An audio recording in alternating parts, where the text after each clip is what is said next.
I am actually at the University of Padova, and I am the science coordinating of this geological field training course for astronauts, ESA astronauts. So I will explain a little bit what is going on. Actually, it's a kind of training that it's useful even for the future geological maps that can be eventually produced thanks to the observation of the astronauts. That's why it's a good example to explain in this context, in our context. So we have seen at the beginning of our course how it is important, how much it is important to the future lunar exploration, the future human lunar exploration that will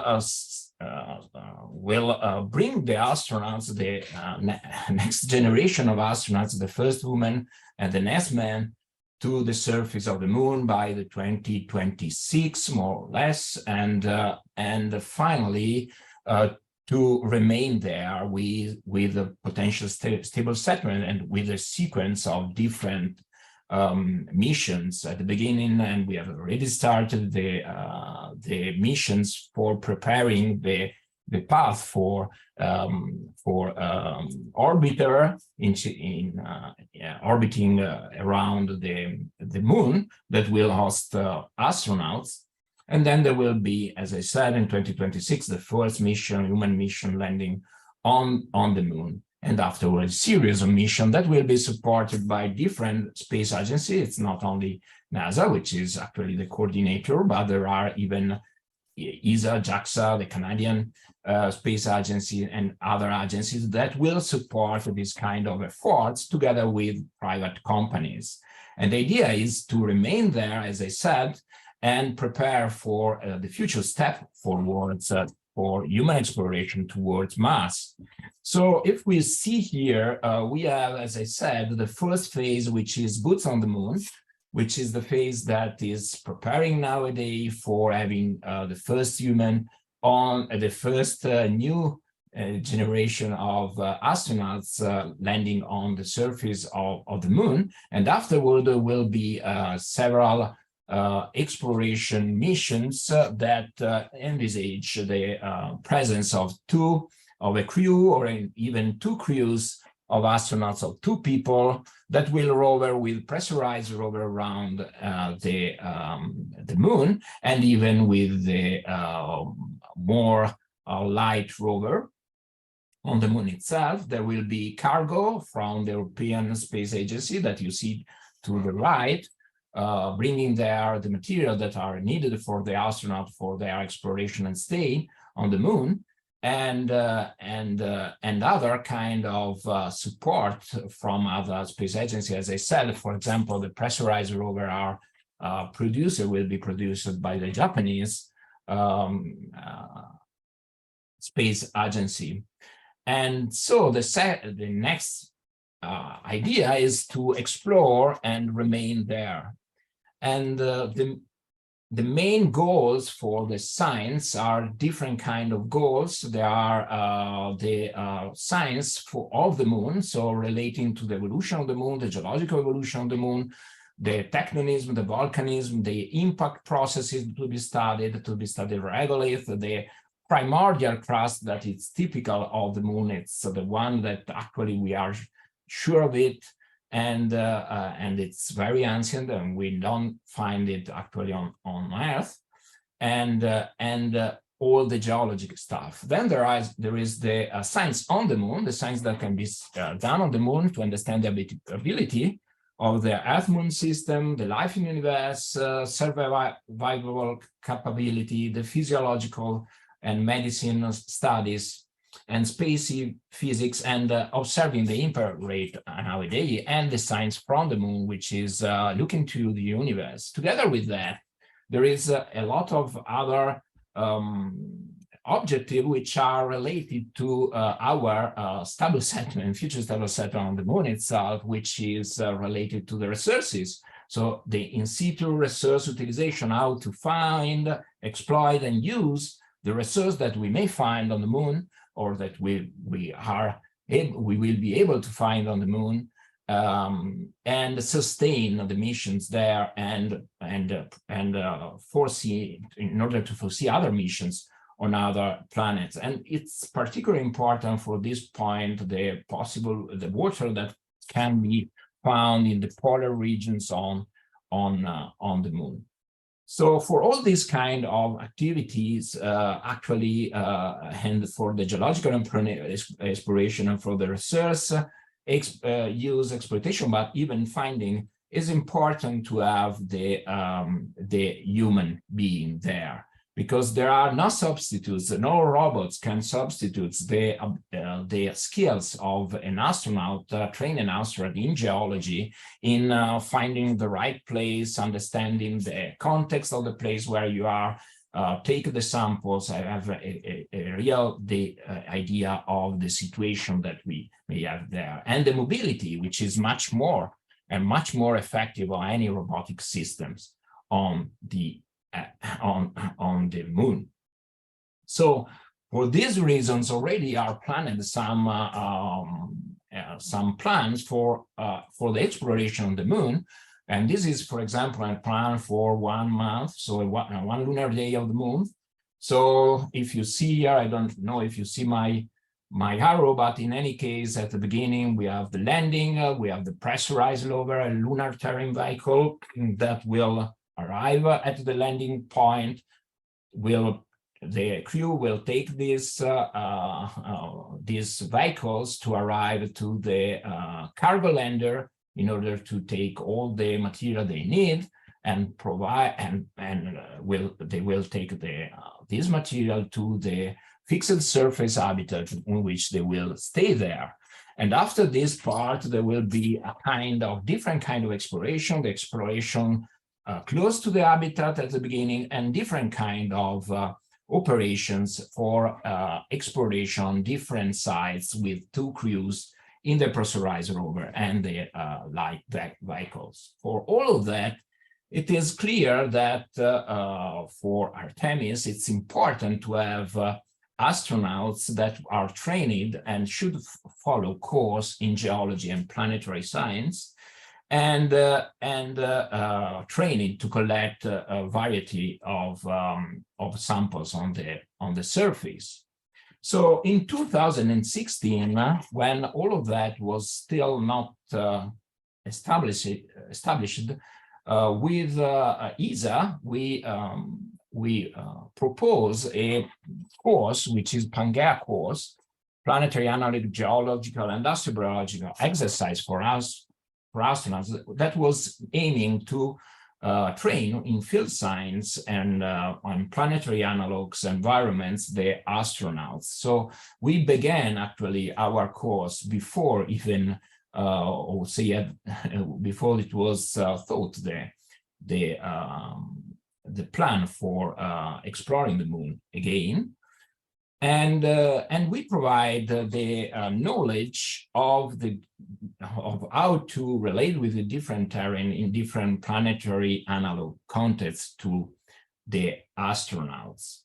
So the main topics for this course are fundamental geological processes on Earth, Moon, Mars, and asteroids, and observational skills to identify prominent geological feature in the field, plausible environments that could host life.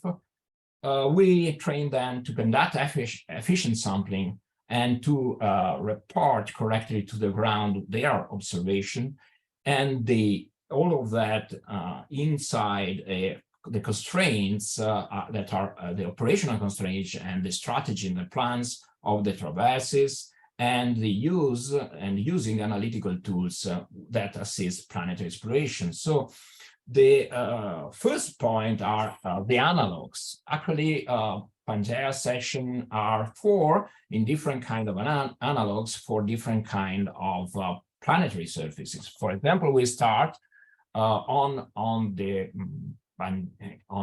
Dolomites in Blatterbach, in which we see fluvial and semi-arid or arid fluvial sequences that are very similar to the one of Mars. And since we have this kind of sequence, layer cake sequences, They are even very good for initial training about geology. So sedimentary environment, planetary geology, and Earth and Mars are the main topics that are covered during this kind of session. The second session is related to the impact cratering. So I would mean at the beginning we explained that how it is in order geology, and then we disrupt it, going to a place where we had an important impact crater in the Miocene. So we had in Rias crater in Germany, we have the focus on impact cratering, and since the moon we know it's one of the best laboratory for studying impact cratering,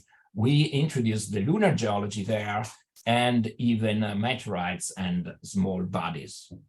Afterwards, we go seeing a volcanic environment, which is typical of most of the area on the moon, but even most of the surface of Mars. And on this contest in Lanzarote, which is in Canary Island, we will cover the exploration and the field activity on volcanic environment and even the geomicrobiology points, since we have hydrothermal situation that may favor the presence of life. We can even, in that case, we even go on lava tubes that are so important for protecting the future human stable settlement on the moon and eventually on Mars. And finally, in more advanced session, we are deal with the primordial crust of the moon. So we go in Lofoten in Norway to study intrusive suites that are perfectly similar to the lunar highline and are beautifully exposed. So that is the last part of our course, which is actually a beginning of a course. It's can be considered the basic training on geology, and afterward there will be for sure more specific training for specific missions from the point of geological survey. So as you see, in this diagram, we have a classroom, theoretical classroom, and exercises and fieldwork like what we do normally even on our geological classes at the university. But in this case, we explain theoretical things, and in the same day or the day after, we go and see them in the field. But actually, at the beginning, the theoretical part is much more important than the last sessions, because progressively we make much more. We give much more importance to the exercise and afterward to the field trip and traverses.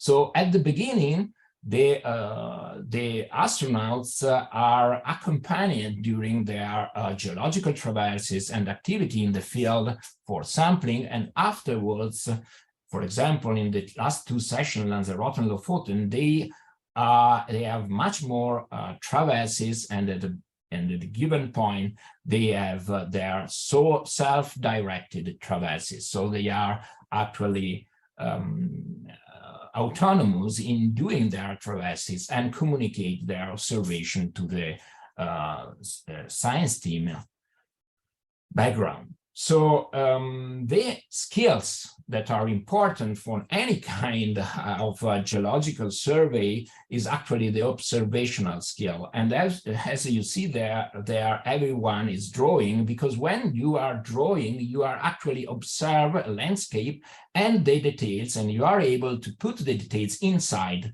the general landscape. So this is one of the best things to do. It's actually astronauts in the future should not will be not able to draw anything, but to extract the geological information. It's a good training, and afterward they will do by themselves, just in their mind, after the training. Obviously, there is the rock recognition part in which we recognize different kind of rocks in different kind of contexts that we have explained before, and even including the meteorites, since meteorites can be found even on other planetary surfaces, as you see here. After having done that, the astronaut need to describe properly any kind of geological context from the landscape, so approaching the sampling sites, then the sampling sites and the outcrop scale, and finally going toward the samples, even the sample itself. So there is a kind of zoom-in sequence that they must learn in their description. Actually, we have to consider even particular analytical tools that normally field geologists do not have, but they will have.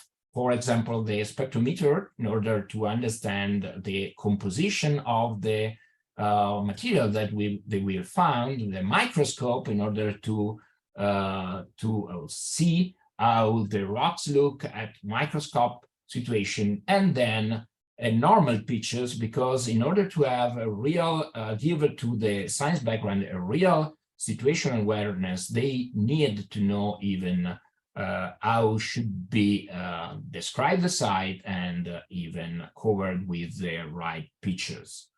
Afterwards, they need, when they approach and they find the sample sites, they need to do a sequence, operational sequence for sampling either geological sample or microbiological samples, and all of that kind of activities done on different kind of contexts, even in some cases quite difficult contexts, as in the case of lava tubes, as you see here.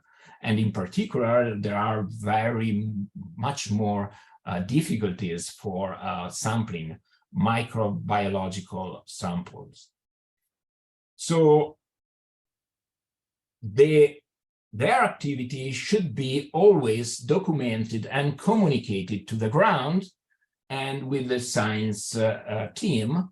And in order to do it, it's very important to use correct words, correct languages, not so difficult languages. For example, I actually found that we as geologists, since it's a kind of there is an important part of observation and description in geology. We use a lot of synonyms that we are not actually effective in any kind of operational effective situation. So in order to spare time, we have to stick to a glossary, which is simple and rigorous and understandable for both the science team and the astronauts. And I would say that we learned a lot about it, because we don't know actually the operational terms, at least I didn't know them, and the astronaut at the beginning does not know the geological words to explain their observations.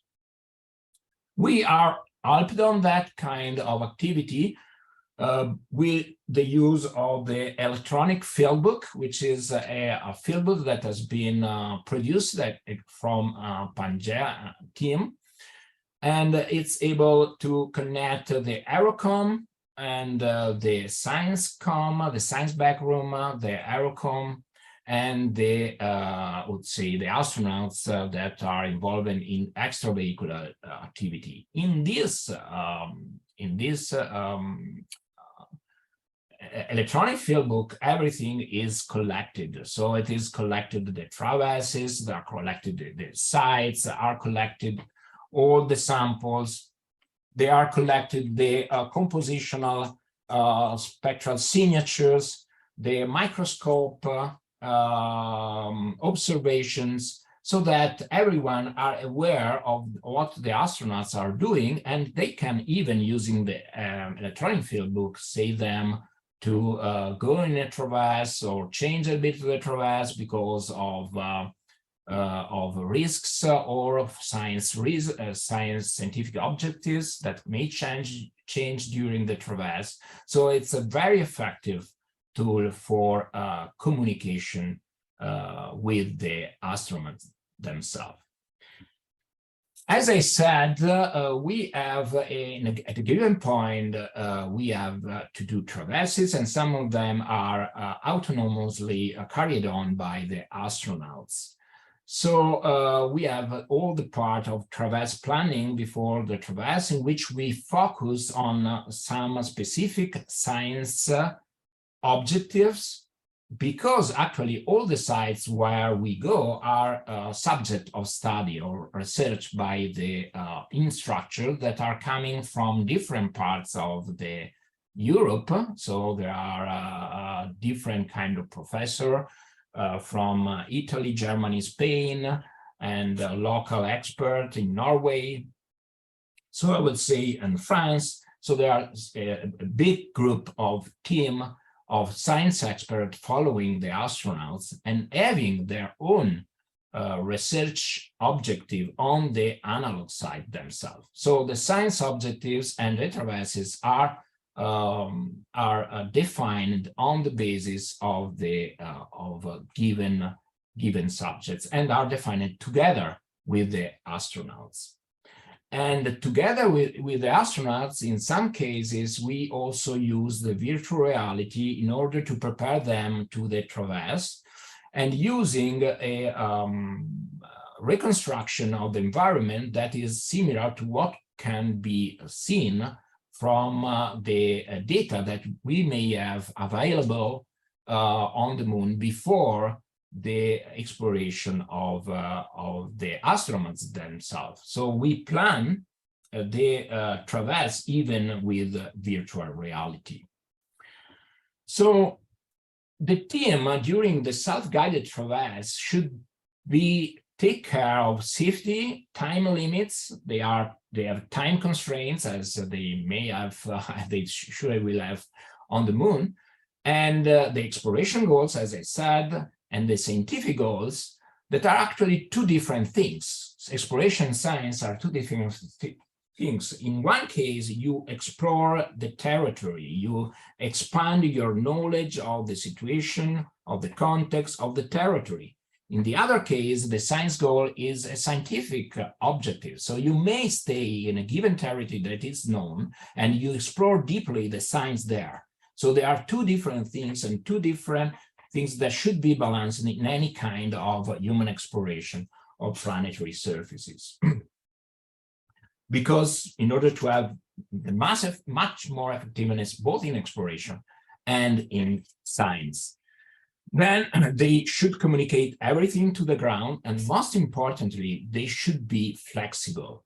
So they should use what we call flex cushion, which means that they can change their traverse plans in function of what they found in the field. This is quite obvious for normal geological field activity. Many of us have done it, but actually it's not so easy to change a traverse plan in a harsh and different environment.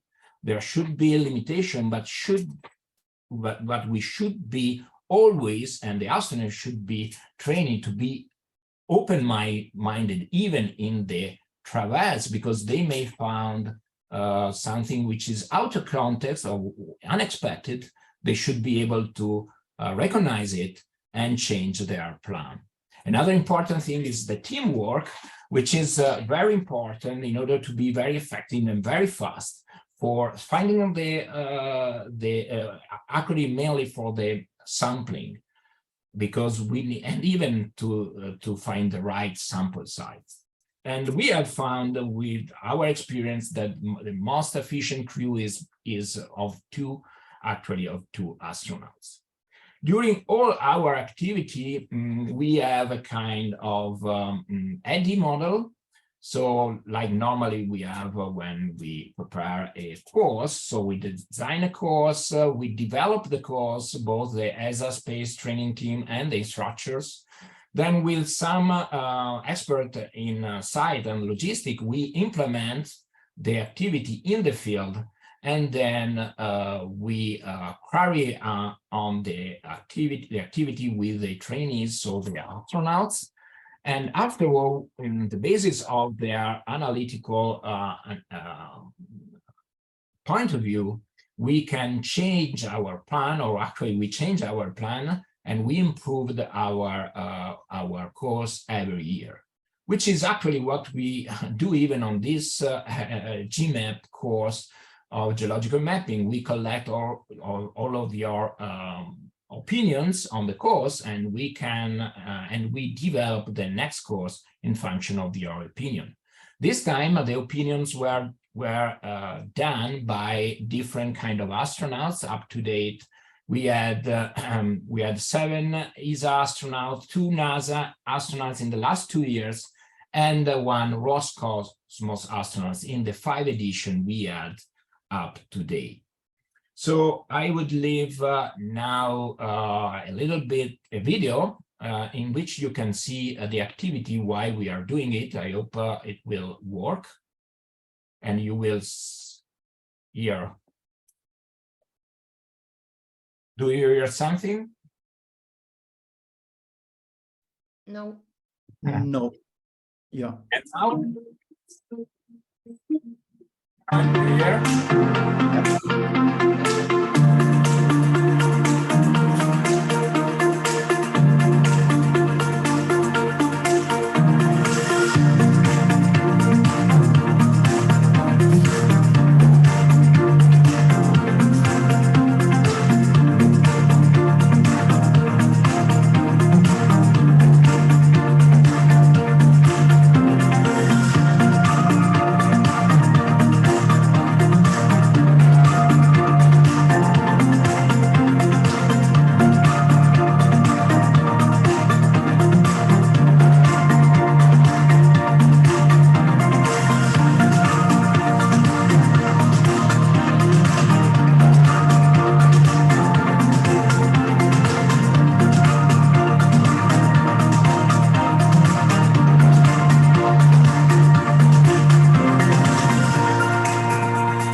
Has been displaced to this, right? And it's probably what's over there.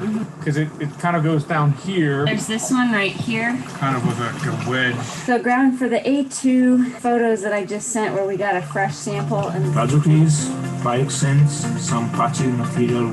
You see both the field with the covers from the small amount. places we have olivine and biopsy, in places we have